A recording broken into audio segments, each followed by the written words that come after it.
I'm Kylie Ohlmiller, and you're listening to Pro Lacrosse Talk. On Schreiber. Sidearm whip, scores! Now in front, Fidel scores!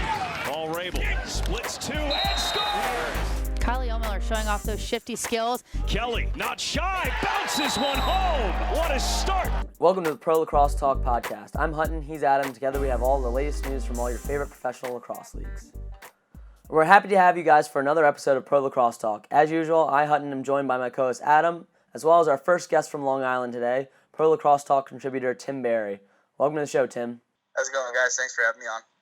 A lot to do in this week's episode, including our recaps of the best games, an interview with another Long Islander, Kylie Ol Miller, and we'll also give you our picks for the upcoming MLL, PLL, and WPLL games. So let's get into our fast break first. The Outlaws defeated the Rattlers 15-9 on Thursday.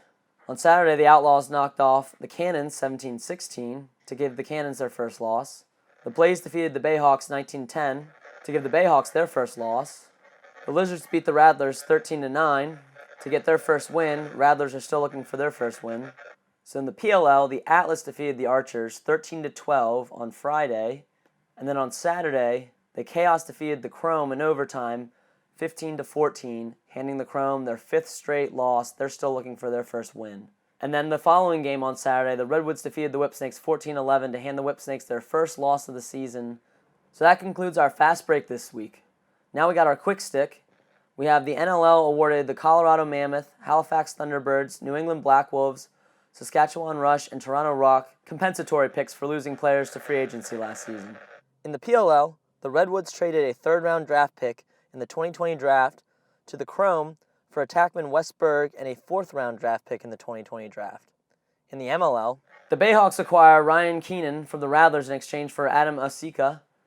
And then this weekend, the WPLL select team fell to England's national lacrosse team 11-10 in England.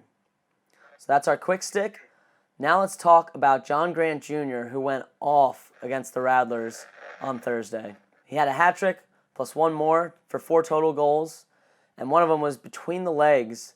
That was one for the ages. He surpassed the 600-goal mark. So let's talk a little bit about this Rattlers game. Adam, what did you see from John Grant Jr.? Yeah, I mean, he looked like mid-30s John Grant Jr., you know? He was pretty unbelievable. All those stick skills we talked about last week when he was on the player pool for the NLL expansion draft, I think it probably made some teams second-guess themselves about picking him up, even though his numbers in the rafters for the Mammoth, I think they might want him back after seeing what he did this week. The man is 44 years old, and he's playing at an elite level still. It's crazy. But he also had some help from Long Island native Brendan Cavanaugh, had 4 goals and an assist. Zach Currier also had a hat trick. I think this is one of the better attack groups in the MLL right now. I know we said we really like the Bayhawks attack group with Lyle Thompson, Steele Stanwyck, and Heacock, but they come to play every game. And they certainly did it in their second game of the weekend against the Cannons, playing a Cannons team that hadn't lost until this game. And you had John Grant Jr. Not missing a beat. He was throwing one-handed passes from X to the top of the arc, BTB passes from the top of the arc. He finished with 1 goal and 4 assists to, again, bring his point total to 607. It was a back-and-forth game, though. The Cannons got off to a 2-1 start, and then the Outlaws took the lead and had the Cannons on their heels for a little while until Cannons came back and tied it up at 8 at half. And then we got some more goals in the second half. Cannons eventually came back and tied it 15-15 with 4 minutes left to go, but it just wasn't enough. Outlaws end up going up 16-15 and eventually putting them away at 17-16. Brendan Cavanaugh, 3 goals and 2 assists on the day. Ryan Lee of RIT had 4 goals, so a big day for the Outlaws. And we actually had Zach Currier after the game. He was not happy with a little scuffle he had with Justin Pugel earlier in the game. He actually didn't even refer to him by name. He was just really calling him out on the cheap shots. He called him number 77, and then Pugel had some words to say back to him, but. That kind of just showed the intensity of the game throughout the game. One of the better games of the season, I think, so far, and between top teams in the Cannons and the Outlaws. So the Outlaws are firing on all cylinders right now. And Tim, what did you see from the Outlaws that really impressed you, especially from John Grant Jr.? Well, here's what I think about it. John Grant Jr. is basically the Adam Vinatieri of professional lacrosse. Dude's old enough to be all of our dads, and he's still out here just putting on shows each and every single game. I mean, the dude's body is basically butter. Like, he's so smooth. He can finish. He can dish. He can feed. He's just been a real difference maker. He saw, Paul Rabel's goal record, and he's just like, I'm coming back. I'm getting that for myself, and he's just like the embodiment of like what you should really do when you really love lacrosse. I feel like he's like the physical embodiment of that.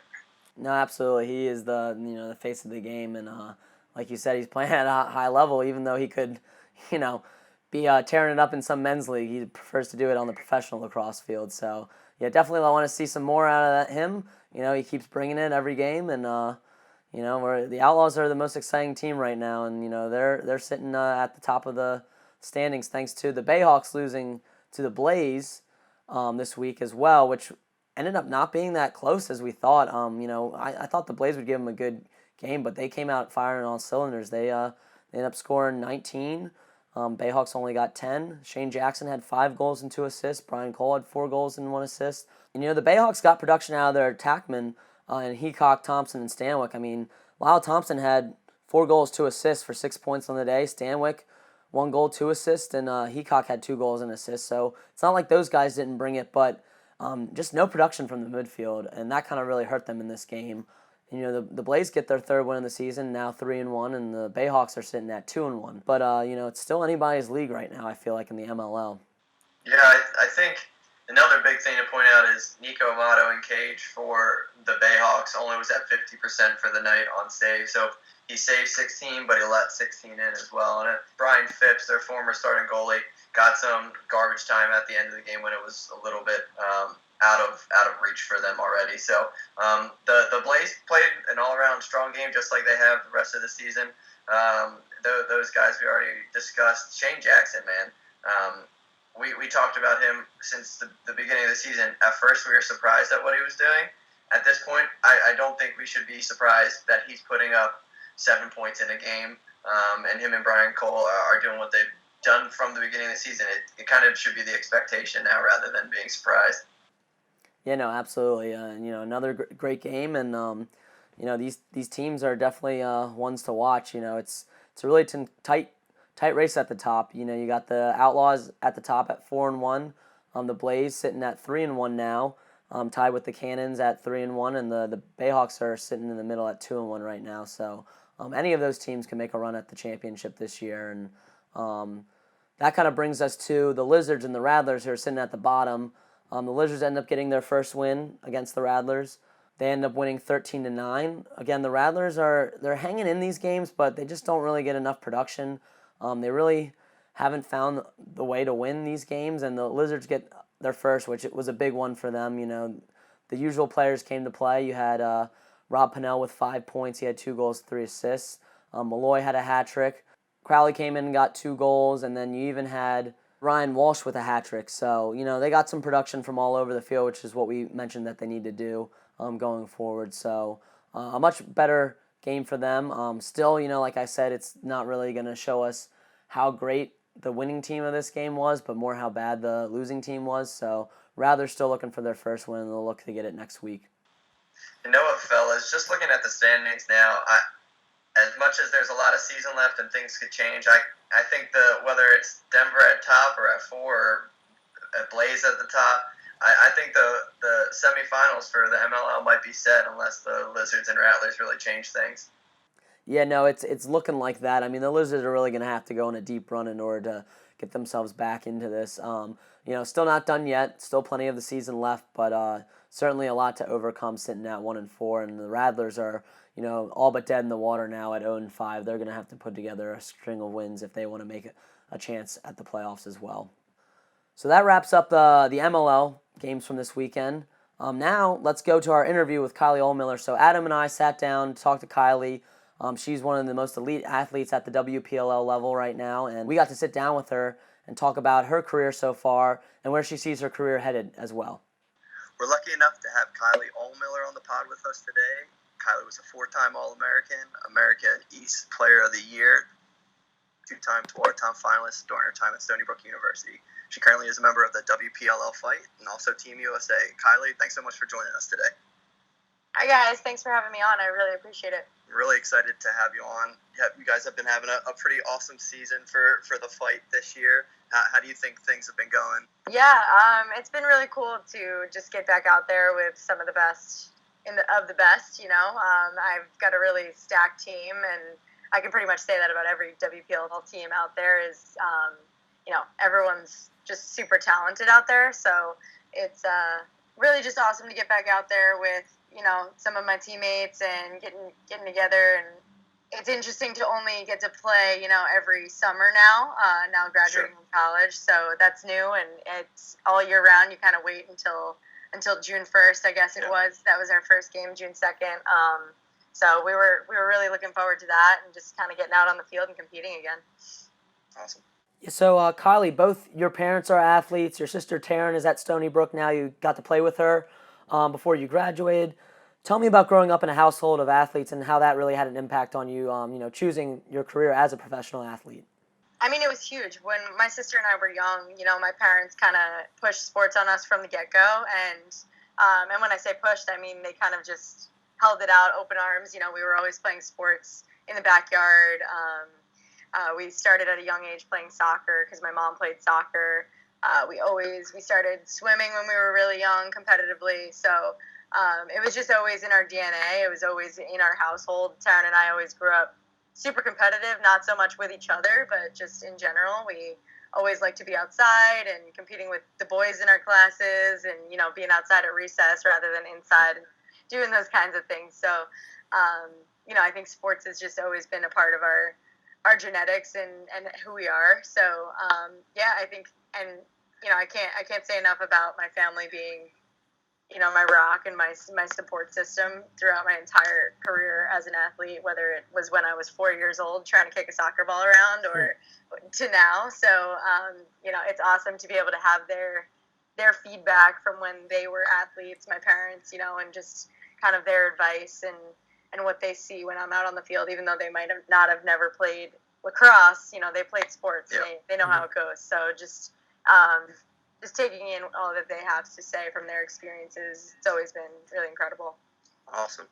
So you talked about kind of your family a little bit, and I saw some recent pictures of you and your family at one of your high school's games where you had your number retired. You talked about DNA a little bit. How is Long Island in your DNA, and how has that really shaped you as a player? Yeah, I'm a big Long Island girl. I mean, Long Island born and raised. I still live here.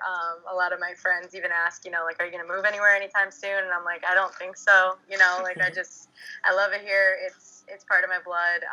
And lacrosse is huge here. It's kind of like a way of life. And it's just such a hotbed for it. So I grew up in an area where lacrosse has always been played at such a high level, and that's what I'm used to. Sure. So I think just kind of being in this location where lacrosse is huge, and it's kind of given me the ability to also go to a Division I program at Stony Brook on Long Island and be able to kind of be with that team full of mostly Long Islanders and make that into Long Island's home women's lacrosse team, and kind of build that fan base from the ground up and be able to say that we can be Long Island's team. So I think just kind of it's been a big part of my DNA, like you said, and it's a big part of my personality too. So you talk about how you really made the Fight that Long Island team. Obviously you went to Stony Brook, also in Long Island. You've also though been to Japan just recently with WPLL. Talk about how the WPLL is actually growing the game to not just a national level but a global level, and where do you see the sport going in 5 to 10 years? Yeah, I mean, I think the strides that the sport has taken over the last, 10 years or so, it's been really incredible to see. And I think just the amount of exposure that it's getting, especially recently, is huge for it. I think that's the one thing that a lot of us are pushing for, is just the more exposure of the game that we can get. The more people are going to be introduced to something they might not have ever seen before, or might not have known that they were interested in before. And then, our sport can just grow exponentially from there. So I think just all of the opportunities that the league has given, us women to be able to travel to places like Japan or get together with people from, I know they just did a whole trip in England as well. They're just wrapping up that I wasn't able to go on, but just being able to get together with all these different national teams and in different countries and in different states and putting together these kinds of programs where they're kind of shaping the next generation of women's lacrosse players, where they're kind of giving them this ultimate idea of a women's professional lacrosse player to look up to and to kind of strive to be. I was speaking with someone yesterday who even kind of put this in my mind that, you know, when I was growing up, it was when I would write on the worksheets in school when they were like, oh, what do you want to be when you grow up? And I would write, I want to be a professional lacrosse player. You know, every teacher, everyone would say, like, you know, that's not a thing, Kylie, like, you can't do that, you know? And now these girls and boys out there, they can write that on their worksheets in school. You know, they can say, I want to be a professional lacrosse player when I grow up. So I think that's ultimately the biggest goal for all of us. And it's awesome that the league is giving us these opportunities to be able to do so on a global level. No, absolutely. That's awesome. So speaking of those worksheets and whatnot, when you were younger, in past interviews, you've said that Katrina Dowd was one of your role models growing up. How has it been playing with her, obviously on Team USA currently, and then also with the fight? Yeah, it's pretty surreal when you look around and you're out on the field playing the sport that you love, and people that you used to like chase around at lacrosse tournaments trying to get their autograph on a lacrosse ball are like passing you the ball and giving you high fives and like, you know, just talking to you because now we're friends. So it's kind of come full circle, and I couldn't be more grateful for that. And it's just kind of crazy when I kind of look back into that little girl's mind and who was idolizing people like Katrina and, you know, Kayla and Michelle Tumalo and all these girls that have done so much for the sport. And now just to be able to look 10, 15 years down the road and see myself now, I don't think I could have ever imagined it. So it's pretty awesome. And, you know, they are the best in the game, are the best in the sport. So just being able to be out on the field and learn from them and their experiences and, you know, their creativity and how they see the game, it's unlike anything I've ever been able to experience as a lacrosse player. So, again, very grateful. Yeah, well, going off of that, you've increased some exposure to the sport as well. You've been on SportsCenter's top 10 multiple times. You know, first in 2017 with your behind-the-back pass to your sister, Taryn, who finished with a behind-the-back goal at Stony Brook. And now you're just on over a week ago for the fight with your falling over behind-the-back goal in Baltimore. And we were actually fortunate enough to be there at that game. And I remember turning to Adam and like, that better make top plays. And it did. You know, I think it was number 8. Which of those plays has been the best for you, or has any other moments stood out for you on your lacrosse career? Yeah, I mean, I've been super fortunate to have a lot of incredible, you know, memories on the field, and I think that's the biggest thing is those connections on the field. Those are the best memories that you could have. Like I know my 4 years at Stony Brook are 4 years that went by way too quickly, and I wish I could, you know, go back just because of all the wins and the plays and the things on the field that we just like. I just wish I could relive. But if you're asking which one of my SportsCenter top 10s is my favorite, I would definitely have to go with the one with my sister because that's just super special. Anything with her is super special. I mean, there's not many people out there that get to say that they got to play a couple years of college lacrosse with their sister, and not many people who get to say that they ended up on SportsCenter for a BTB to BTB. So it was pretty awesome to be able to later on that night watch that together. We were together when we watched it. We kind of just looked at each other and we were like, haha, remember when we used to do that in the backyard all the time? Now it's on national television. Like, that's, again, coming full circle. You guys had some practice with it too, with your treadmill behind the back passing drills that you did too, because I know that video went viral, and a lot of great moments with your sister. And you know, who knows, maybe she'll join you professionally. I don't know if that's in her horizon, but we'd love to talk to her at some point too. But that would be awesome. Yeah. Not gonna lie, I was actually running shot clock for the games in Baltimore, and there were multiple times where I really had to make sure that I was paying attention and not just watching you guys on the field, like you and Taylor and all the rest of the crew. There were multiple times where I had to like really focus. So it was an awesome game to watch. But speaking of WPLL, they kind of changed up the rules a little bit this year with the rebrand and one less player on the defensive side of the ball. What kind of has that done for your game? You're a really creative player with those BTBs and those kinds of things. What has these new rules with the league how have you adapted your game to them? Yeah, I think the cool part about the WPLL is that, and I said this last year about coming out of college and then going into the WPLL, I didn't think that the game could get any faster than it was in college. And, you get to the WPLL with these new rules, and it's a shorter field, shorter shot clock, less people, the fastest women's lacrosse player in the world, and the most talented. So the ball just zips around every second of the game. So I think that's just the biggest thing with all these new rules is just the game is so fast, so physical. The refs let us play. And I think that's the biggest thing is, the fans want to see us play. They want to see us putting the ball in the back of the net, making stops on defense and fast physical plays like, women's lacrosse players should be doing. And I think that's what the rules are allowing us to do. And it's showing because it's super entertaining to be a part of. And I know that, even just watching the other teams play, it's really entertaining to watch. Yeah, kind of going off of that. So, obviously men's and women's lacrosse are two almost distinct sports, but we are seeing some overlap in the pro game in terms of, the rules and, the proposed international rules. How do you think that the sport can grow having two very distinct variations of the game while, also kind of merging a little bit in terms of similar rules just in terms of growth, but also respecting the inherent differences of the game because they are very different games. And it's almost what makes lacrosse so unique is that you have such distinct versions of one sport. I like the way you put that is that it is unique from other sports because the two versions, women's and men's, are so different. And I think that's what's exciting about it. And that's what kind of intrigues people about it a little bit and gets people to ask questions, like, oh, well, how come, men wear all these padding, girls, you're not wearing anything? Does that mean your game is less physical, this, that, and the other thing?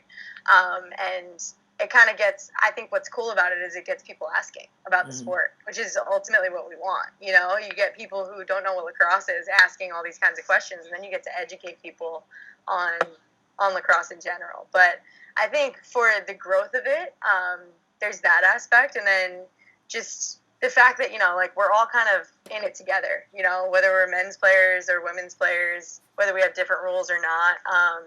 I think just kind of supporting each other in the idea that, we're all trying to grow this thing together and we're all trying to get it to the stage that we all want it to be at, no matter who's got the rules and who's, this and that. I think just kind of supporting each other in that aspect and whatever kind of exposure lacrosse can get, whether it's men's or women's, just backing each other with that. Absolutely. Speaking of the potential international rules, you think the Olympics are in your horizon when that kind of comes into play? Well, we're hoping for the 2028 Los Angeles Olympics. So I would be 32.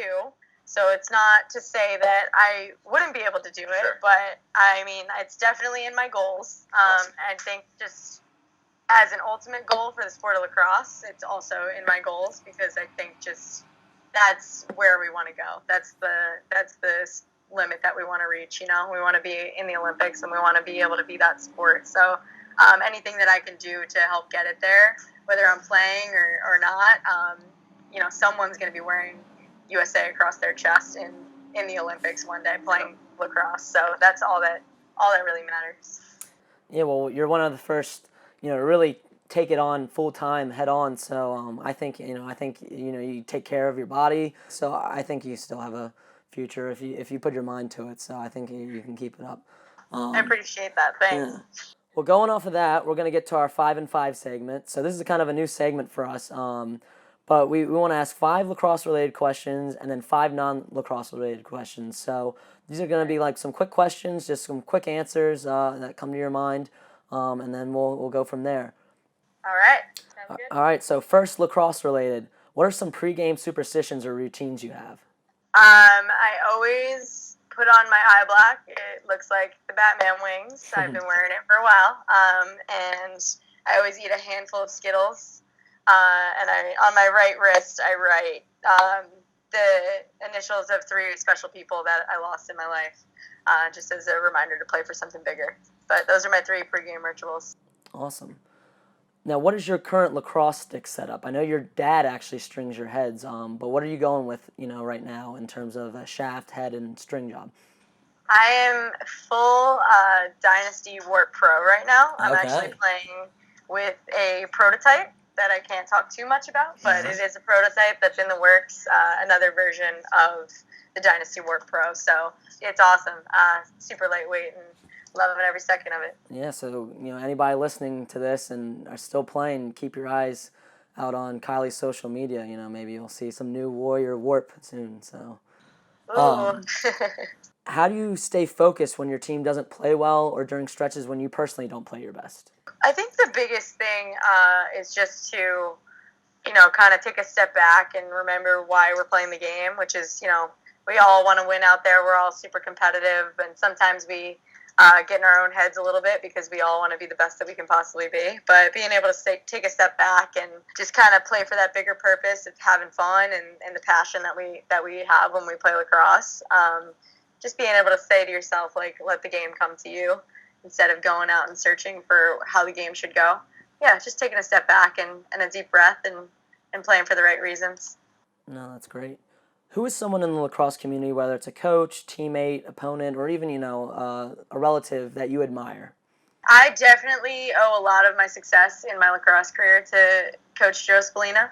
And he's definitely someone that I look up to as not only a coach, but a friend, a mentor, someone in the lacrosse world that just knows absolutely everything and really has taught me so much about, how to handle myself and what kind of player I could be. And he really brought out a potential in me that I didn't even know was possible. So, I absolutely love playing for him. I absolutely love coaching with him. And, I think he's just someone that I've learned a lot about, not only the sport and the on-field stuff, but all the off-field stuff as well. And I'm eternally grateful for that. Awesome. All right, so last in the lacrosse related, what are your top 3 songs on your Gameday playlist? Do you have a Game-Day playlist? If you I don't, do have a fine. Gameday Okay. playlist. It's actually called Gameday because I'm pulling up my Spotify right now. You're fine. What is on it? Okay, so Look At Me Now, the one that goes really fast with all the rapping because I know all the words. Let's see. I always have Centuries on there because that was my goal song in college. Okay, I'll follow up one. Yep. And honestly, anything like super fast, like upbeat, just kind of gets you in the mood to get going, Yeah, absolutely. All right, so that's our lacrosse related. Now we'll go into the non-lacrosse related. What did you study in college, and how has that your time at Stony Brook prepared you for life, off the lacrosse field as well as on the lacrosse field? I studied sociology and business at Stony Brook, and I think, a lot of the stuff that I learned about business, I learned halfway through my college career that I wanted to, play professionally, and that's when the professional leagues had started, and I realized that I could really try to make a career out of lacrosse, so that's when I decided I wanted to start KO17 Lacrosse, which is my lacrosse training company. So I wanted to learn a little bit more about business and business administration. So I hopped into that, and so that I think just kind of like really prepared me to take on what people quote unquote call the real world, and just kind of prepare me for those different things. No, that's great. What are some hobbies or activities you enjoy doing when not on the lacrosse field? Yeah, I love to go to the beach. I live very close to it, so anytime I have any sort of downtime, I'm always like chasing some sort of sunset or just kind of sitting by the waves. I have a black lab dog, so I love hanging out with him. And anytime I can get my hands on a good book, I like to just kind of block the world out a little bit, put my phone in a different room, and just get into a good book. Oh, okay. That segues into my third question pretty well. What book is on your bookshelf currently, or what is a book that you've been reading and that you'd recommend to a teammate or a friend? Well, we actually, at the last Team USA training weekend, just got the awesome opportunity to meet Abby Wambach, and she came in and spoke to the team and just had some incredible words of wisdom. But she also brought her new book called Wolfpack and gave each one of us a copy. I just finished it the other day, but it just has a really good message for any athlete, any female athlete, anyone who's kind of struggling as a female athlete in the mostly male athlete dominated world. So I resonated with that one, and I thought it was a really strong message. No, that's great. So obviously, big Long Island girl. What's one of your favorite places to go when on Long Island? Montauk, probably. I have always loved going there. My extended family has a house out there that we always get together in the summer for, and it's kind of like our weekend away from life. We all get to go surfing and just hang out by the beach, and it's kind of like my home away from home a little bit out there in Montauk. Mm-hmm. All right, final question. What is your favorite meal, and do you prefer to dine in, take out, or cook at home?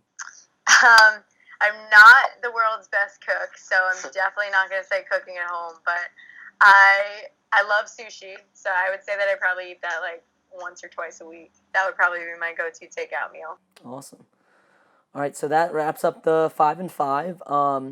So just to wrap everything up, it's been great talking to you, Kylie, and obviously you're a role model for young women and girls that are really aspiring to be a professional lacrosse player and professional athlete. What is one piece of advice that you really want to impart on girls that are young, looking up to you right now, watching you in the WPLL, and hoping to aspire to be just like you and play collegiately and at the professional level? Yeah, one thing I always tell my the girls at my clinics and any girls that I meet, at these games and everything is just that no dream that they have or no goal that they have is too big. If they want to be a professional lacrosse player when they grow up, they can be, and they can strive to do that, and they can put in the hard work to do that, and, it's possible. And just kind of, letting them know that, like I said, no dream is too big. So first of all, that, and second of all, go outside your comfort zone a little bit. And that's where all that creativity can stem from. Trying new things and trying something that might be uncomfortable and practicing hard at it is when that uncomfortable thing becomes comfortable. And then it becomes routine, and then you can try the next uncomfortable thing, and you can just keep climbing those stairs to, the next level of greatness. So I think just combining those two things, you're set. Well, that's awesome. No, I think that's some great advice. I think what you're doing for the sport is phenomenal. I think it's great that women are finally getting their due in sports because both versions of the game are played at the highest level and they're both exciting to watch. And so it's awesome that both the men's leagues and the WPLL are really partnering up. You played multiple games with the PLL at sharing a venue. Kind of just teaming up, like you said, that we're all in this together and really trying to promote the sport and the growth of the sport. So keep doing what you're doing, and we appreciate your time on this podcast with us.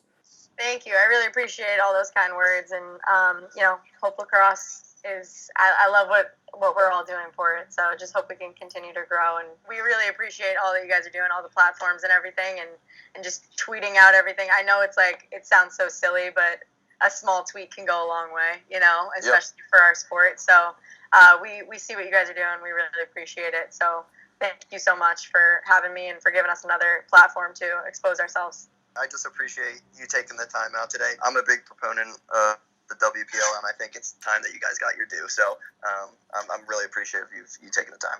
I love that. No, absolutely. You keep doing what you're doing, and like we said, we love watching the sport, and we care about all professional leagues, and we want to see the sport grow. All right, thank you, Kylie. Yeah, thank you guys. Talk to you guys soon. All right, so that concludes our interview with Kylie Ol Miller. We're really appreciative of her coming on the show, our first guest, and a great one to have. Now, let's dive into the PLL a little bit. We're going to talk Atlas Archers. That was the first game of the weekend on a Friday night, and they had a really great turnout in Atlanta. Again, it seems like they're really rolling, and it seems like they're getting a much better turnout as the weekends go by. So they'll look to continue that going into D.C. But another great game between the Atlas Archers, and I know me and you, Adam, both picked the Archers in this game, but the Archers they looked good on offense.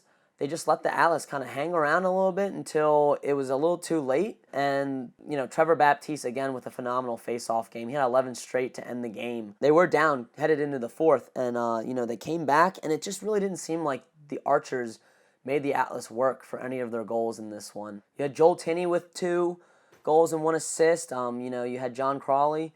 he had 2 goals, and they both came late in the game, kind of give them this lead. But there was just, not enough effort on the Archers' defense, in my opinion. And, Gilman didn't do that bad in goal. I mean, you hold the team to 13 goals, you should win. So we can't put the blame all on the defense. But really didn't make them work too hard, on offense. And I think that's kind of what did them in. It's like the Archers kept kind of taking the lead, and it was back and forth throughout the game, but the Archers kept kind of pulling away, and they never really got that extended lead because their defense kind of just gave up these gimme goals, and I felt like they worked a little bit harder for their goals. They also drew a lot of penalties, which led to some power play goals by them, and they're lethal on the power play. But you can't just rely on those power play opportunities. You got to get some stops on defense, and when the stops mattered, they really weren't there. And again, they really got to figure it out at the face-off X. I mean, hopefully Brendan Fowler can come back from injury and maybe give them a change of pace. But overall, a disappointing loss for the Archers. They had a chance at the end for the win, 24 seconds left, and they really didn't know what they were doing out there. It didn't look like they had anything drew up. And finally, they got another restart with 1.5 seconds left, and a long shot from Holman almost went in, but another great save by Concannon, who's been lights out for the Atlas. He held them to 12 goals on this day, and his biggest one came at the end, which not only did he stop the Holman shot, but a near deflection from Schreiber also got stopped. I don't know if it would have counted, but again, great game for him and Cage, and the Atlas are really coming alive. They obviously really wanted that Whipsnakes game back last week, but they get a win here, and they'll get a chance at the Whipsnakes again next week in D.C.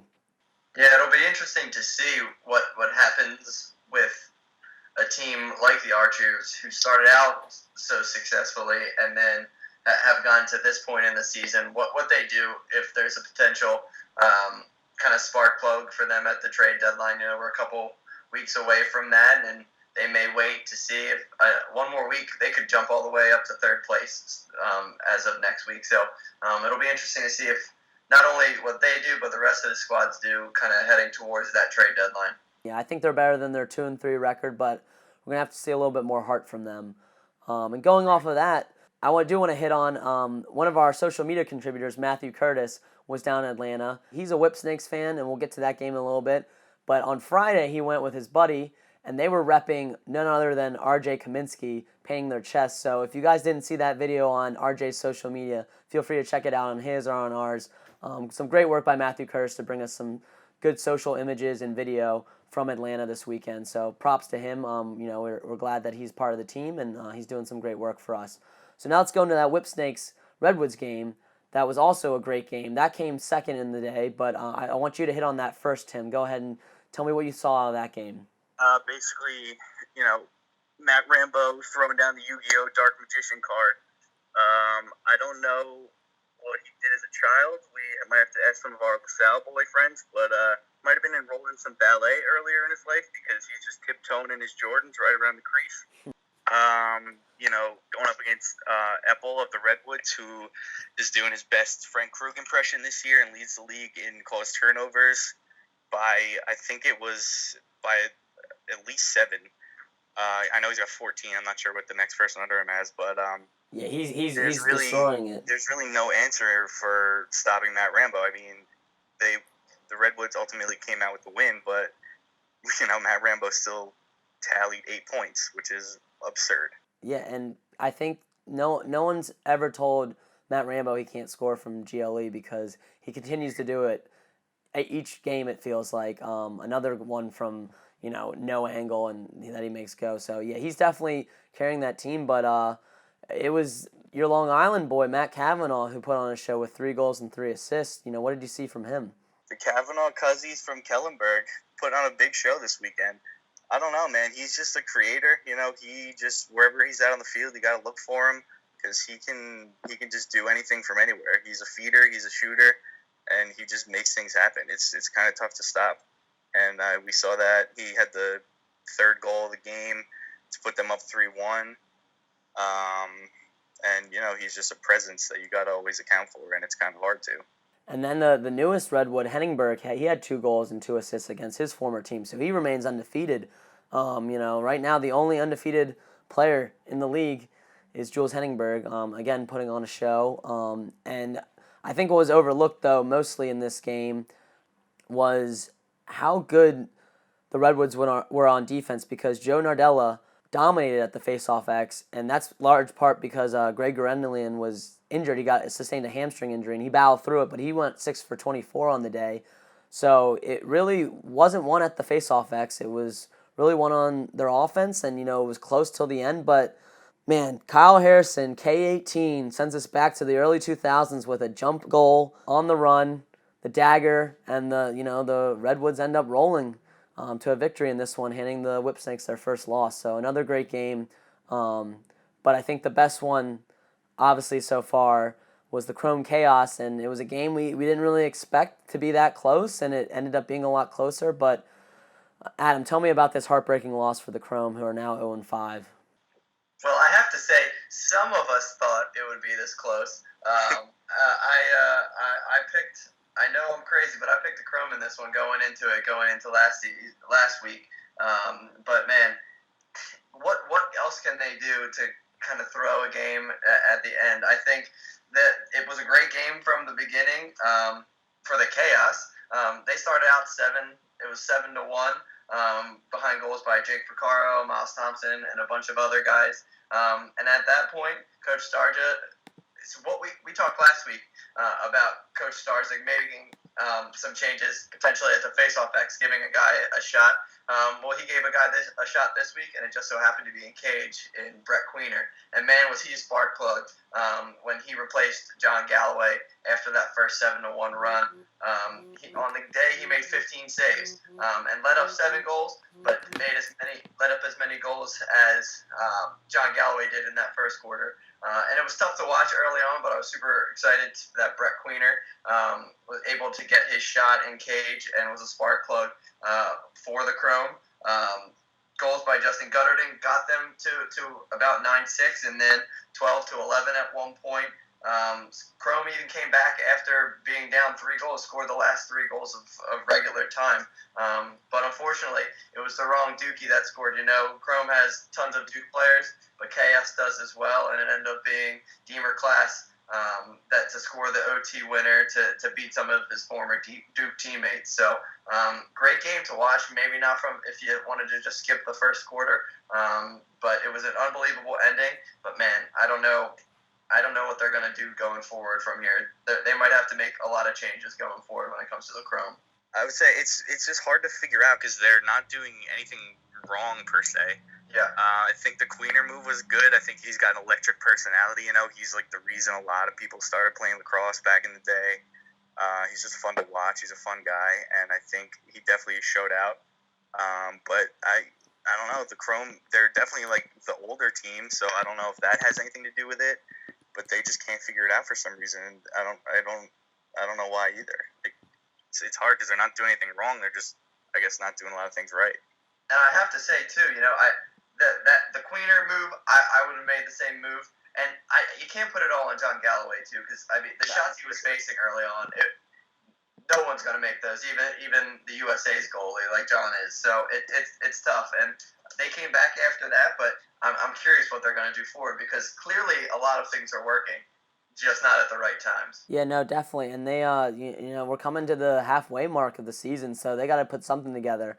And not an easy task at hand playing Chaos again this weekend in DC. So I don't know, maybe they get over the hump this time, but it's going to be an interesting game to watch. I don't think I can count off the Chrome again this weekend, but who knows if they can get past that high power offense, and they hung with them, but they got to get some stops. To quote my boy Diggs Tape from Instagram, these Os boys are a real problem. They have everything figured out. They're just basically running the table. I don't know if they're going to lose another game from here on out. You can put that in the books. We'll see how that goes. That's a bold prediction, Tim, but yeah, we'll see what happens. And again, Jared Newman, another rip from outside the arc. I mean, they clocked that one on Saturday at 109 miles per hour. Actually, Queener got a stick on it, and it just went past it. It literally bent his stick backwards. If one of us shot it, he probably would have saved it. Yeah, no, crazy. And that ended up being the difference maker. And I would say, because my brother's a goalie, Adam, I think you're a goalie too, correct? Yep. I know that's like probably the worst shot that you can have, like the one that you get a big piece of and it just goes in anyway. Like you just feel like the worst because you were there, your hand's there, you punch good, and then it just bends your hand back anyway. So Yeah, no, so tough one. Yeah, we'll see if they go with Queener again in goal this coming weekend. I think you ride the hot hand, but who knows? You don't want to destroy Galloway's confidence either. But yeah, no, I think that might be the move this weekend going forward. And the thing with that is, I mean, if you look at the goalies in this league, whether it's Galloway and Queener, we talked about Adam Gittleman, his backup is Drew Adams, who is a multiple-time goalie of the year in the MLL. That the competition level, it's not even like when it comes to the Atlas with Kincannon being the starter over Scotty Rogers, who's more of a veteran. The goalies we're talking about are veterans that have been there. So it's not like they're going to someone unproven. You know what I mean when it comes to their backup. So I wouldn't put it past Starja to start Galloway again, but the hot hand would make sense too. Yeah, no, absolutely. So we'll see what they do going forward. Well, that brings us to our game picks of the week. So we're going to start off with the MLL. We got Chesapeake versus Denver, July 4th game. So that should be fun to watch. Who you got, Adam, in this one? They have had this July 4th of July game going on for a while now in Denver. It seems like it's a tradition. I think I'm going to take the hot hand when it comes to the Outlaws. And let's see what Mr. Canada and John Grant Jr. can do on our national holiday. I'm taking the Outlaws. yeah, I got to go with Grandpa John on this one also. I'm taking Outlaws. Yeah, I'm going to go Outlaws as well. I think it's going to be a close one, but I just feel like they've proven that they can win on short rest, playing last Thursday and then Saturday, and they'll have a short rest on this one. But they'll be back home, so I think they get the win against the Bayhawks as well. Then on Saturday, we have the Blaze taking on the Bayhawks. So the Bayhawks will be working on short rest, but they'll be back in Annapolis. So who do you guys like in this game? I think I'm going to take the Bayhawks in this one. I know last week a few of us did not take and by few of us I mean me, didn't take the Outlaws on their Thursday-Saturday game. The Bayhawks play well in front of a good crowd there in Annapolis, and I think they'll want some revenge when it comes to how last week worked out. So I'll take the Bayhawks in this one. I'm gonna go with the Hawks as well. That attack line's just scary. It's hard to defend. It's hard to plan against, especially with Lyle back there. So yeah, it's hard to bet against those guys. Yeah, I think the Bayhawks make it interesting in this one, but I'm going to go with the Blaze on this. I mean, they look dominant coming out. I think it's going to be a lot closer, but I think they go up to Annapolis this weekend, and I think they get the W and really cement their place in the standings for the MLL. So then on Sunday, we have the Cannons at the Rattlers in Texas. Who do you guys got in that game? Why don't you go with you, Adam? I don't think it's really going to be that close. I think the Cannons are going to win this one pretty easily. Yeah, we might as well change their names to the Thanksgiving turkeys because you should stick a fork in the Rattlers. I'm going with the Cannons. Yeah, I'm going to have to take a bite of that turkey as well because I think it's going to be the Cannons going to be looking to get back on track after that tough loss against the Outlaws. And, they already beat up on the Rattlers earlier this year, so I think they get it done in Texas again. And then the following game on that Sunday is the Lizards at the Atlanta Blaze. So the Blaze are going on short rest back home to Atlanta, but they'll have less than 24 hours of rest. They have a 7 o'clock game on Saturday and a 4 p.m. game on Sunday. What do you guys think about that game? Yeah, I'm actually going to take I know this is crazy and it might make them 0-2 on the weekend, but I'm going to take the Lizards in this one. I think they're starting to figure it out when it comes to their game this past week. I think if the offensive can click, they seem to do a couple different things, but everything still went through Rob Pinnell. I think if they can get Austin Count on the right page, having a big game in cage for them, I don't see why it can't be a close game and they can't pull it out at the end. I'll take the Lizards in this one. Yeah, I hate to keep piggybacking on Adam there, but I think I'm going to go with the Lizards also. I played with or against a bunch of these guys on this team. Pinnell, Galasso's even on the midfield line still. And friend of the show, Ben Randall, down at the defense. So, they got their first win. Hopefully, they can come together and figure it out. But, yeah, I'm going to have to go with the hometown boys on the Lizards.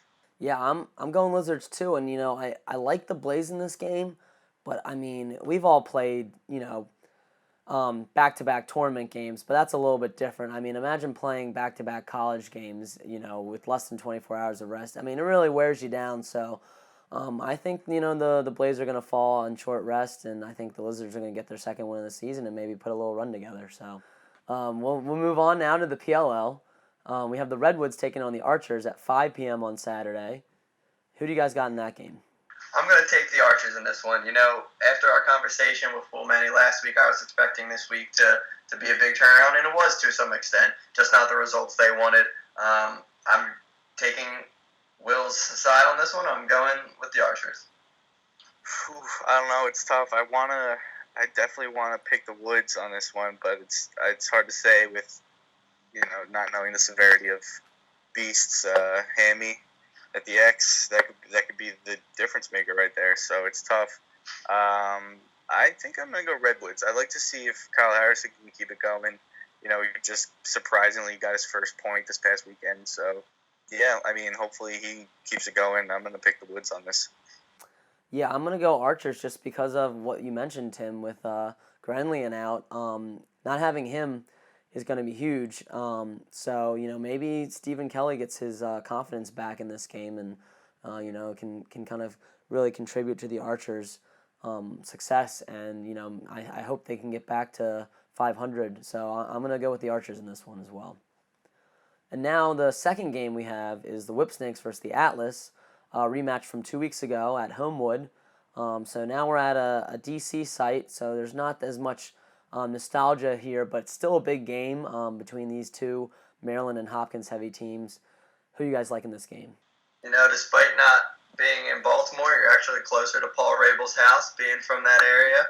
I'm taking the opposite of what happened in Baltimore. I'm going to go with the Atlas, and the Whipsnakes find themselves in a losing streak here. I think I would agree with that.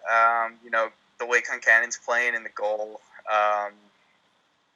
I think they're starting to figure it out a little bit at the midfield line and at the attack, so I think I'll go with the Atlas as well. Yeah, no, we had a close game in Homewood 2 weeks ago. I'm expecting another close one. I don't think the Atlas are gonna give up another 8-goal run at the end. But I think the Whipsnakes are gonna really bounce back. I don't think they're a team that really goes down too easily. I was really surprised how they ended up finishing that game against the Redwoods, and I think that left a bitter taste in their mouth. So I'm actually going to go with the Whipsnakes in this one. And then on our Sunday matchup between the Chaos and the Chrome, a rematch from last week. This is a big one, guys. Who are you guys picking? I'm standing on my hill. I'm staying here. I'm taking Chrome. I know I'm nuts. I also need to make up some games in the standings when it comes to me and you hunting for our bet. So I'm hoping you don't take Chrome, but I'm taking them. I would like to see the Chrome finally get one. I like Stars a lot. I like Milk Boy Connor Farrell at the midfield line, another Long Island boy. But I got to go with the Os boys. I got Miles Jones at the midfield line. Not to brag, but I did take the ball away from him one time in high school. Got one CTO against him. Not a big deal. I just don't know how you stop, Connor Fields, Miles Thompson. I'm going with the Os. The Chouse boys all the way. I could pick Chrome because I get the luxury of going last each time and mess up Adam, but I want to go Chaos because I think Coach Stars is mowing his lawn again this weekend, and I think it's going to be another close one. So I'm going to go with the Chaos. I think they're, like Tim said, they're a high-powered offense, and they haven't shown any signs of slowing down. I mean, that attack is they've just performed. They go out. They're the most consistent week to week from any of the teams we've seen. So I'm going Chaos in this one as well. Stars is going to have the nicest lawn on the block, I'll tell you. For you sure, don't need to mow your lawn that much. Yeah, each week.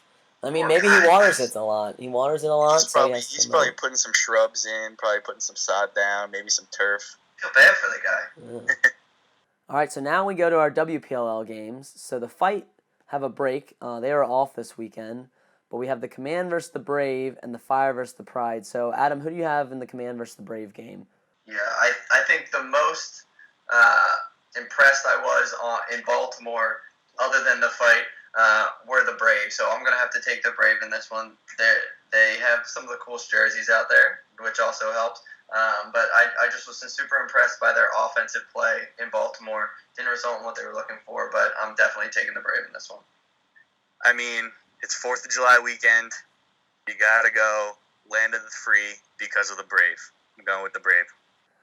Yeah, I think I'm going to go with the Command here because I like the fight they showed against the Fight last weekend. The Brave definitely look like one of the top teams, but, I think the Command are in do-or-die mode right now, looking for their second win. And with this being their last game of the season before playoffs, they really want to make sure they make the playoffs. And if they fall here, you could see the Fire jump over them if they go on a little run. So I'm going to go Command in a do-or-die game for them. And then our final game, we have the Fire versus the Pride. Adam, who you picking in this one? I'm going to stick with the Fire in this one. I think they have a strong roster despite how last week went, and I think it's going to be a good week for them. I think some of the Loyola squad, the Loyola grads on the team, should be able to pull this one out and get them a victory. I'm going to go with my Fire girls. Hopefully those Loyola girls can say Loyola, put a string of win together, and, get on a little bit of run here before the playoffs start. Yeah, I'm going to actually take the Pride in this one. I'd love to see the Fire pull it out because it'll make, the last week of the season a little bit more interesting. Not that they can't still, if the Command end up losing, they still could jump over them. Even with a loss this weekend. But, I'm going to go Pride here. I think they showed a lot of firepower against the Brave 2 weeks ago. They're coming off a lot of rest, so I'm going to go with the Pride in this one. Well, that concludes our podcast. We want to tease this coming weekend. We're doing an interview with Grayson Terrain and Johnny Surdick, 2 Chaos players and former Navy and Army grads, respectively, who are joining us following Independence Day, so it couldn't be more fitting. Grayson Terrain is now in the U.S. Navy after graduating from the Naval Academy, and Johnny Surdick is now in the U.S. Army after graduating from West Point. These 2 guys played together as teammates at DeMatha Catholic and then went off to separate service academies and played each other for 4 years, and now they're playing on the same team. It's a really phenomenal story that we're really hoping to touch on in a great way for us to, kind of cap off PLL's Military Appreciation Day on Saturday. So we'll have that interview for you guys and an article coming next week, so look out for that. Also, we have our 5 and 5 with Ben Randall this week. It is coming, as well as our 5 and 5 with Kylie Ohlmiller as well. If you didn't hear it earlier today on this podcast, you'll see it in article format. And I just want to remind you guys to subscribe to us on Spotify, iTunes, and Stitcher now. We are on pretty much every podcast channel you can ask for. If you can think of one, we're on it. So that kind of concludes our podcast. We'll go into overtime, and I'll start with you, Adam. What are you looking forward to most this weekend? I'm really excited to see what happens with the WPLL. We're getting down to the wire when it comes to how many regular seasons weeks they have left, and there's some teams like the Fire we already talked about need to get a W to stay in this race. So I'm excited to see what happens with the WPLL this week. What about you, Tim? When I was writing the recap for the Redwoods Whip Snakes game, I was going to make a joke about how fast the first quarter was and how transition-y it was, but I would realize that that's basically the whole entire league. I know I'm new to the Pro Lacrosse Talk game, just getting it out there officially, but I really love the pace of play. It's definitely so much fun to watch, especially since I've been watching these guys for my whole entire career, learning from them. Speaking of which, it was great to see the Chrome pick up Joe Fletcher, who I personally, playing defense, used to watch a lot. I used to watch him, his matchups with Lyle Thompson, just to try to emulate what he does. So, it's definitely fun seeing these guys get out there and just play against each other because they're the best that do it. So just every weekend, it's just fun to watch. So, just more to come, more PLL stuff, and we'll see how the MLL does. I know there's been some grumblings about people wanting an MLL versus PLL All-Star game, which would be sick. I don't know how logistically that would happen at this stage in the game, but that would be definitely something to keep your eye on, I'd say. Yeah, no, I've been pushing for not even an All-Star game. I want to see the top 2 teams from each league compete in the Professional Lacrosse World Championship. But then they would change the name the following year, and they'd call it the Super Lacrosse Bowl. Because I think we get some AFL, NFL vibes with this MLL, PLL. Will it ever happen? Who knows? Probably not, knowing the way these leagues have kind of battled back and forth. But we could reach a point where they, if they want to decide which league's better, they should take it to the lacrosse field. So we can hope. But what I'm most excited about this weekend has got to be the battle between the two best attack groups in the MLL, the Outlaws, Cavanaugh, Grant Jr., and Courier versus Lyle Thompson, Steele Stanwyck, and Colin Heacock. Everyone wants to say how PLL has more talent, and I'd probably agree with them on that, but you got some great attackmen going up against each other in this matchup this weekend, so that's what I'm looking forward to. That game is going to be a defensive nightmare for every close defenseman that has ever played close defense. Yeah, we're expecting a lot of high scoring in that one. I agree. So that wraps up the podcast. That's episode 5 of Pro Lacrosse Talk. Thank you guys for listening, and enjoy the upcoming weekend of Pro Lacrosse.